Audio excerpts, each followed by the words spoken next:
Bonjour à tous, donc je suis l'agriculteur du Loiret. Regardez derrière moi deux petits chevreuils. On est en train de reprendre les skis dans la luzerne. En fait c'était un colza avec une luzerne. Là on est en train de redémarrer les skis. Donc hier j'ai fait une quinzaine d'hectares de blé. Donc j'ai semé du blé dans cette luzerne en direct avec ce soir. Ce matin il a plu un petit peu, donc là il est seulement midi, je redémarre seulement cet après-midi. Et puis on va essayer d'en faire 15-20 hectares aujourd'hui. Donc le travail est pas mal, ça referme bien les sillons. Donc voilà notre sol, et là-dessous, voilà, on a déjà un premier grain de blé, et là un deuxième. Ils sont ici dans cette terre fine là. Je sais pas si vous pouvez voir. Hop. Donc ils sont là. Alors ça se passe plutôt bien. Le semoir a pas l'air de pâter. Bon, on a eu 2 mm ce matin, donc c'est pour ça que j'ai pas voulu redémarrer ce matin. J'ai repris que cet après-midi. Ça a l'air d'aller. Alors là je voulais aussi contrôler quelque chose. C'est que là c'est la première fois que j'utilise ce semoir là avec mon nouveau guidage, et a priori il n'est pas trop mal parce que le dernier passage était là, et donc là on a bien les 12 cm entre le nouveau disque et le premier. On contrôlera tout à l'heure au retour, parce que là bien évidemment là il y a une quinzaine d'heures, même si on est en TK, une quinzaine d'heures entre les deux passes, donc il y a plus de risque de décalage. On contrôlera ça. Et deuxième chose, je suis en train de faire les réglages pour avoir la coupure automatique là du semoir. Donc ça aussi on va contrôler si ça fonctionne bien, s'il s'arrête bien au bon moment. Alors comme vous pouvez voir ici, j'ai une zone sans luzerne et une zone avec luzerne. Bon, pas grande différence. Cette année, peu de mauvaises herbes sont arrivées, même dans la partie non luzerne. Pourquoi? Parce qu'on a eu très peu de sec. Et c'est vrai qu'on voit quand même quelques petits colzas qui ont levé, comme ça. Mais normalement, à cette époque-là, derrière un champ de colza, ça devrait être un tapis de colza. Et cette année, avec le sec, même sur les chaumes, rien n'a levé. Globalement, ça fait du bon boulot, qui est la luzerne ou pas. Pas une grande différence, peut-être un tout petit peu plus humide là où il n'y a pas la luzerne, mais c'est vraiment très très subjectif. Donc là on va continuer, on va essayer de terminer cette partie avec luzerne. Donc là il y a des ronds où il y en a un petit peu plus, des ronds avec un petit peu moins, et plus il y a de la luzerne en réalité, plus c'est quand même un peu plus sec et ça se fait mieux. Donc là l'objectif ça va être de régler la partie coupure automatique. Donc qu'est-ce que c'est concrètement? Là c'est directement la console avec le GPS qui va arrêter les semences au moment où on arrive sur la fourrière. Donc pour pas qu'on double de trop, souvent on avance de 2-3 mètres en plus pour être sûr d'avoir bien couvert.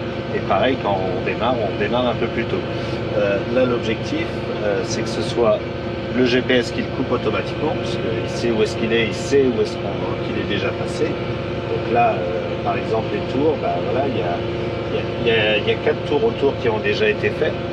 Et hop, faut qu'il se coupe juste à cet endroit-là. L'objectif, c'est de trouver le bon dosage, parce que, la bonne anticipation, parce que le temps que la semence arrive dans les tuyaux et qu'elle traverse tous les tuyaux et qu'elle arrive jusqu'au moment où elle rentre en terre, donc il y a un petit peu de temps. On dit qu'il met le grain parcourt 3 mètres par seconde dans les tuyaux en moyenne. Le semoir fait 6 mètres de large, donc le tuyau il doit monter et après faire au moins les 3 mètres pour aller là-haut. Donc on a au moins entre 5 et 6 mètres de longueur à faire. Donc il faut quasiment l'anticiper de 3 secondes. Donc là c'est justement ce qu'on va voir. J'ai mis 3 secondes et on va voir si ça correspond bien en termes d'anticipation. Et puis pareil, quand on arrive au bout pour qu'il coupe, il faut qu'il coupe un petit peu avant le moment de croiser, puisque pareil, le grain, le temps qu'il arrive Si on coupe juste quand on arrive en fourrière, il va encore semer pendant au moins 3 secondes. Donc là, j'ai mis 2 secondes, je crois, d'anticipation. Donc on va voir ce que ça donne. Et puis on va ajuster un petit peu ces réglages-là. Alors là, on arrive au bout. Dès qu'on sera au bout, lui, il va couper. On va faire notre demi-tour. Et il va normalement refaire fonctionner le semoir, remettre en route au bon moment. Une fois qu'il aura fait tout ça, on va descendre et on va voir s'il y a bien de la semence jusqu'au bout. Donc là, on arrive au bout. Là, le tracteur passe là où ça a déjà mis. Donc là, on va arriver là où il doit s'arrêter. Ça y est, il s'est arrêté. Hop, moi là, je vais le relever. Alors bien sûr, j'ai fait une fausse manip. On va le relever manuellement. Hop. On va tourner normalement. Alors avec une main pour filmer, une main pour... c'est un petit peu plus compliqué. Donc là on voit qu'on est en train de tourner sur la fourrière, sur le GPS. Là c'est la ligne qu'on doit reprendre, donc on va tourner au maximum. Hop.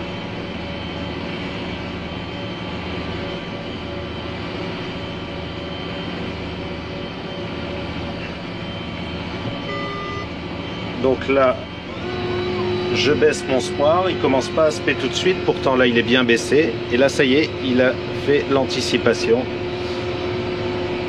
Hop. Alors ce qu'on va faire, c'est qu'on va s'arrêter, on va voir ce que ça a donné. Hop. Allez, on va regarder.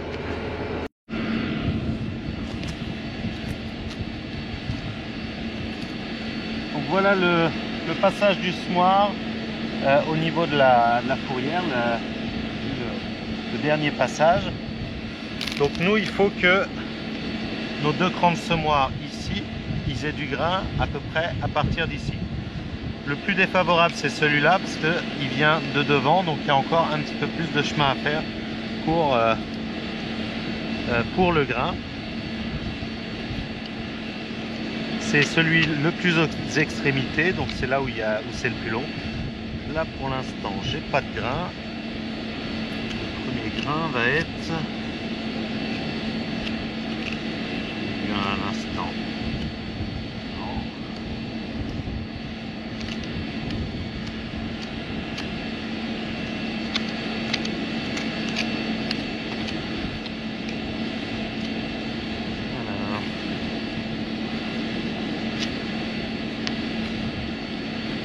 Voilà, là j'ai des grains à partir d'ici. Donc là j'ai 40 cm sans grains sur cette ligne là.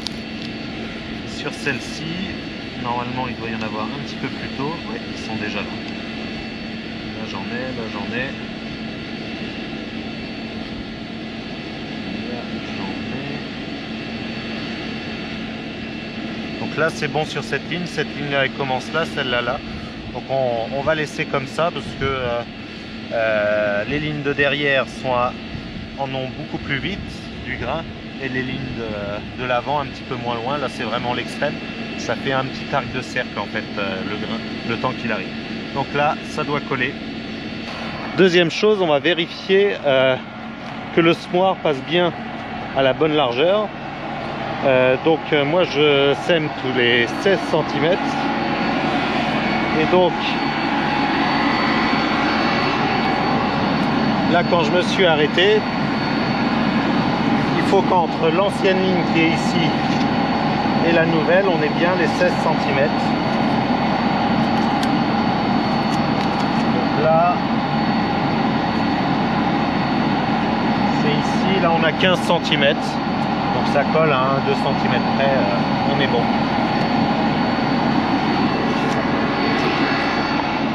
Donc là parfait, tout est bien réglé sur le GPS. À chaque fois qu'on a un nouveau matériel, il faut s'assurer de tout ça. Même si le GPS lui est bien réglé pour repasser à 6 mètres, il se peut que le semoir soit un peu décalé de 2-3 cm à droite, à gauche, parce qu'il ne tire pas droit, parce qu'il peut y avoir plein de raisons. Donc il faut toujours faire ces contrôles là. Donc là tout est bon. Ah non, j'ai pas contrôlé si on avait bien du grain jusqu'au bout. sur cette passe, quand on est revenu, le semoir a coupé en anticipant un petit peu la coupure. Et donc il faut quand même qu'on vérifie qu'il a semé assez loin. Alors, hop, normalement c'est par ici.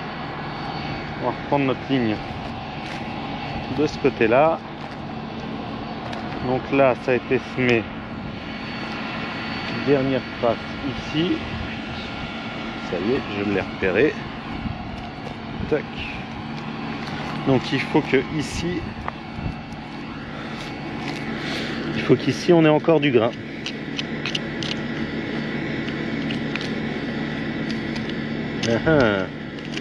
Si, ils sont là. Hop. Là, je l'ai trouvé. Ils sont toujours un petit peu décalés. Donc là, il y en a un. Regardez un petit peu plus. Voilà, là, il y en a un autre. Donc c'est bon, on a bien nos grains qui arrivent jusqu'au bout. La ligne d'à côté, ça doit être pareil. Ouais, ça y est, j'en ai déjà trouvé un. Hop, là, un deuxième. Tac. Donc c'est bon, on a bien les coupures qui vont jusqu'au bout. Donc là, parfait. Et ça recoupe dans l'autre sens, donc c'est logique qu'on est en croisée. Parfait, les réglages sont bons. On va pouvoir continuer. Donc là, pour l'instant, j'ai fait 15 hectares sur cette parcelle. Alors c'est ma plus grande parcelle, elle fait une quarantaine d'hectares d'un seul tenant. C'est une parcelle où on a des grands riages et ça permet vraiment de semer rapidement, parce que la plupart des autres parcelles font entre 10 et 20 hectares. Et là, on a beaucoup plus de temps à passer sur les fourrières, tout ça. Cette parcelle-là, elle est très agréable pour ça. Par contre, l'objectif, c'est vraiment de mettre des cultures multi-espèces, comme là la luzerne plus le blé, ou inversement avant avec il y avait aussi de la févrole, il y avait tout ça, parce que pour essayer de mettre un peu de biodiversité, sinon on se retrouve avec 40 hectares comme ça, sans coupure, même si je suis dans un endroit qui est très boisé, on a des bois tout autour, on a des haies, on a tout ça, mais ça fait quand même un grand îlot de 40 hectares. Donc mon objectif, c'est qu'il soit toujours couvert. Alors, donc là on a fait 16 hectares. On tourne à peu près à 4 hectares par heure au niveau SMI. Alors ça, c'est en instantané. Il faut rajouter tout le chargement, il faut rajouter bien évidemment chaque fois qu'on tourne tout ça. Mais logiquement, on fait du 3 hectares à l'heure. Donc là, il est 14 h. J'ai pas pu travailler ce matin à cause de la petite pluie. Normalement, il reste 24 hectares. J'espère que ce soir à 10-11 h, j'aurai terminé le champ. On verra comment ça se passe et si le temps nous le permet, parce qu'ils annoncent encore quelques petites ondées dans l'après-midi. Donc voilà, autre petite particularité ici, c'est que j'enregistre exactement tout ce que je fais pour pouvoir retrouver les variétés que j'ai semées, tout ça. Pour l'instant, je ne module pas mes densités de semis, mais c'est quelque chose que je pourrais faire demain, que j'aimerais bien pouvoir faire plus tard pour essayer de trouver la bonne dose en fonction du potentiel. Donc des zones un peu moins bonnes, peut-être mettre un peu moins de pieds pour que ça résiste mieux au niveau de la chaleur, et inversement mettre un peu plus de pieds à d'autres endroits. Alors sachant que ça le fait déjà un petit peu, puisque mes zones les moins bonnes, c'est les zones de cailloux, donc souvent le grain est moins bien enterré, il lève moins bien et c'est déjà un petit peu plus clair. Mais il va falloir que je réussisse à trouver un bon ajustement pour économiser un petit peu de semences, bien évidemment, et puis aussi faire en sorte de mettre le moins d'intrants possible là où il n'y a pas besoin et le plus là où il y a besoin, parce que j'ai des sols très hétérogènes sur ma ferme. Alors là, ce qui est très agréable quand on travaille comme ça, et surtout là dans ce champ avec de la luzerne, c'est que là où je vois 2 chevreuils, hier soir j'avais des aigrettes, j'avais 5-6 aigrettes qui étaient dans le champ, c'était très agréable. J'ai déjà levé 3 ou 4 coqs faisans, 1 ou 2 lièvres. Tout de suite, ça apporte beaucoup plus de vie quand on a un couvert comme ça tout au long de l'année. C'est assez sympa. Je ne sais pas si vous pouvez les voir, mais là où il y a 2 chevreuils de coucher, et hier soir j'ai dû compter en tout une vingtaine de chevreuils là, dans les 40 hectares. Alors là, ça avance plutôt bien. J'ai fait en tout 29 hectares entre hier cet après-midi.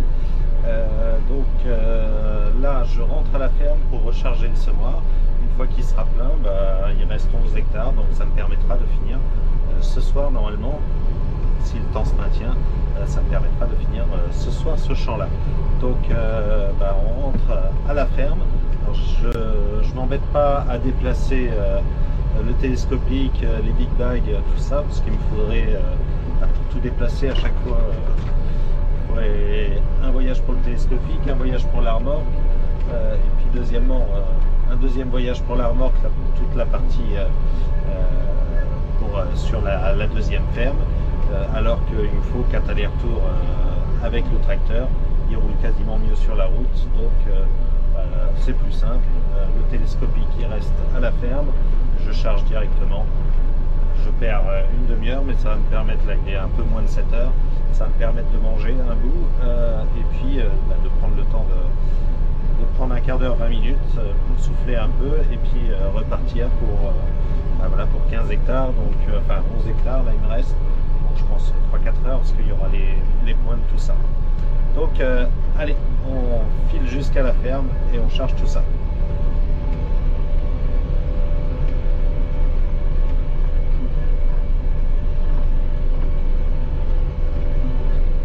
Donc c'est parti pour le chargement. Donc normalement il m'en reste un petit peu, parce qu'il m'en restait pour 1,2 hectares. Donc il doit me rester une centaine de kilos dedans. On va voir ce que ça donne. Je ne l'ai pas vidé complètement parce que ça m'obligeait à rouler à vide dans le champ. Là je suis dans les grands rayages et ils font un peu plus d'1,5 hectare. Alors, hop. Ça colle à peu près, donc ça colle en termes de quantité. Donc maintenant on va remettre un caisson ici à l'arrière et puis on va mettre un big bag à l'avant. Donc pour charger le vieux télescopique, le vieux Merlot, allez on le démarre.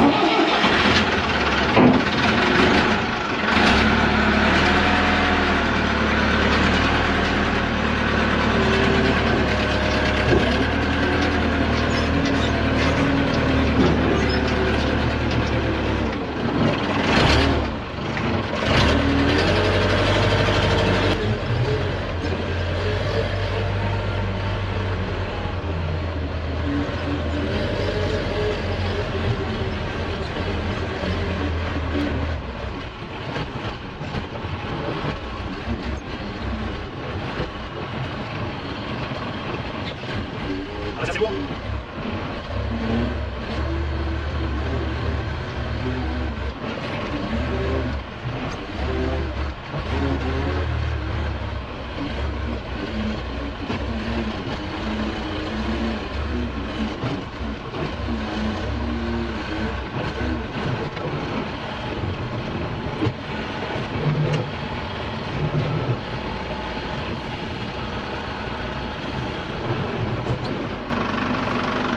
Alors l'avantage des caissons, c'est qu'il n'y a pas besoin d'avoir un grand télescopique. Vous allez voir tout à l'heure avec les big bags, surtout que là j'utilise les big bags à oignons qui sont très longs. Là il faut un énorme télescopique.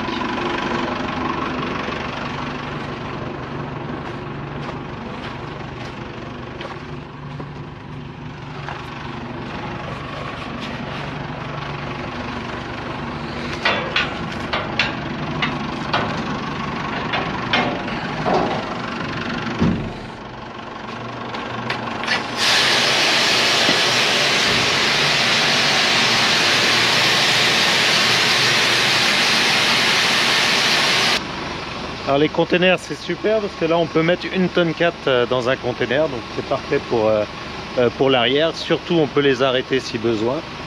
Par contre ça débite pas tant que ça parce que comme ils sont ouverts sur l'avant, faut que ça coule. Bon, faut attendre tranquillement qu'ils s'écoulent, mais on part avec 1,4 tonne à l'arrière et puis 800 kg à l'avant. Donc là on va repartir avec 2,2 tonnes, donc de quoi faire une quinzaine d'hectares. Alors là la variété que je sème, c'est un mélange de 8 variétés. Donc une variété de blé pour des blés après un colza, donc à semer un peu plus tôt. J'ai un deuxième mélange plutôt typé pour des blés de maïs un peu plus résistant aux maladies liées à un précédent maïs, et deuxièmement, donc la fusariose, et deuxièmement un peu plus tardif. Donc là, avec ces blés là, en gros je vais faire autour de 80 hectares et puis 35 hectares de l'autre. Donc là je sème pour l'instant à 320 grains jusqu'au 15 octobre, et après le 15 octobre je sèmerai à 350 grains et les blés de maïs à 400 grains. Donc voilà, là c'est le chargement avec le Big Bag. Comme vous pouvez voir, on est obligé d'allonger beaucoup les fourches pour pouvoir être au-dessus. Donc ça c'est des Big Bags qui sont vraiment grands. Alors c'est vrai que les containers c'est l'avantage, pas besoin de cette hauteur. Là je suis encore un peu loin, je pourrais me rapprocher. J'utilise ces Big Bags à oignons pour deux choses. Déjà j'en reçois tous les ans, et donc ça me permet de changer mes Big Bags tous les ans, parce que c'est un peu dangereux, toujours les Big Bags. Soit on prend des neufs et là c'est un peu plus sécurisé, soit moi je prends ceux-là parce que c'est des Big Bags très costauds, parce que normalement on met 1,3 tonne d'oignons dedans. Donc là je les charge qu'à entre 600 et 800 kg, là 800 kg pour celui-ci. Donc je les charge moins pour une deuxième utilisation, et après je les jette. Parce que c'est vrai que c'est très dangereux. Quand on se retrouve là-haut et qu'il y a un Big Bag qui pète, c'est un peu la catastrophe. Donc voilà, il faut toujours faire gaffe à ça, et c'est pour ça que j'avais acheté aussi les containers. C'est quand même beaucoup plus sécurisant. Bon allez, on va le vider, et vous allez voir, lui il se vide en beaucoup plus vite, parce qu'il a une très grosse, c'est pour vider des oignons, normalement des bulbes d'oignons, donc il a une grosse goulotte.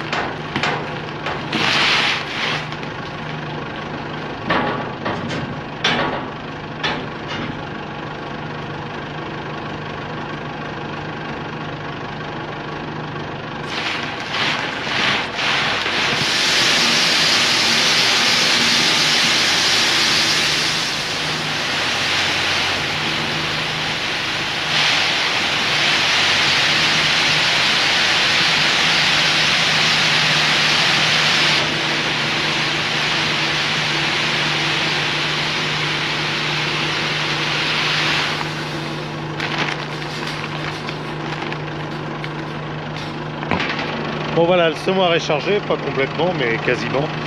Ça suffira largement pour ce soir. Et puis moi je file manger un petit bout, et puis on se retrouve au champ. Bon donc ça y est, j'arrive au champ, vous ne devez pas me voir beaucoup. Hop, on va rallumer un petit peu, on déplie le semoir. Donc là il est un peu moins de 20 h, donc j'ai perdu une bonne heure et quart pour aller charger. Mais là je suis reparti pour 15 hectares, enfin 11, je pense que je vais m'arrêter là, je vais pas attaquer un autre champ ce soir.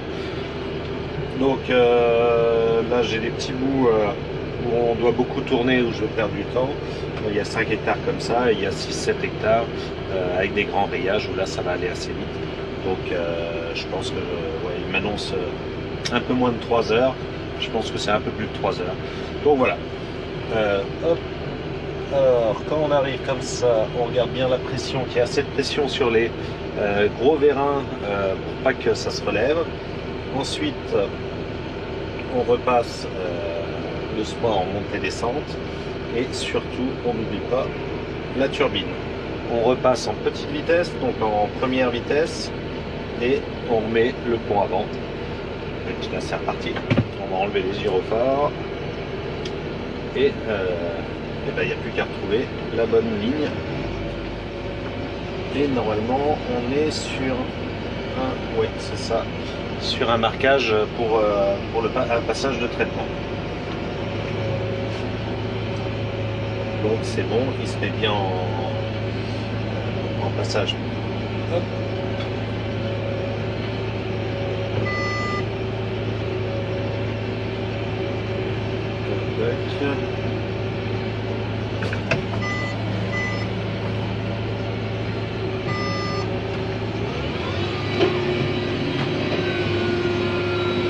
Et là c'est parti, et c'est bon, il se met bien à spé. Donc là on voit bien qu'il est sur un passage de traitement, parce que c'est en noir alors que d'habitude c'est en blanc. Hop. bon, c'était mal mis. Et puis on voit qu'il manque deux éléments là pour montrer qu'il fait la trace de roue. Ah, et dernière chose, on va remettre en pression champ, parce que là en pression route j'étais à 2 bar 20 sur l'armor, 1,50 sur les pneus arrière et puis 1,10 à l'avant. Et là je repasse à 0,90, 0,80 et 1,30.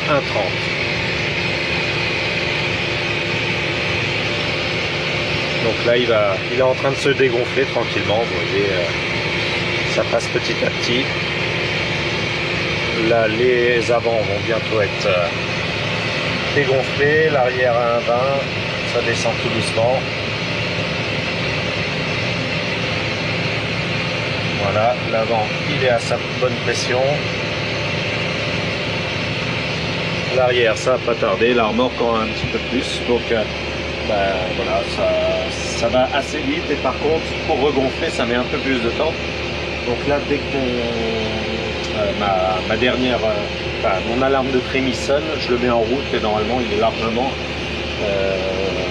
a largement le temps de se regonfler. Il lui faut une bonne dizaine de minutes avec l'arrière plus l'avant. Allez, c'est parti. Bon, allez, à tout à l'heure. Bon, là, ça y est, il est 23 h.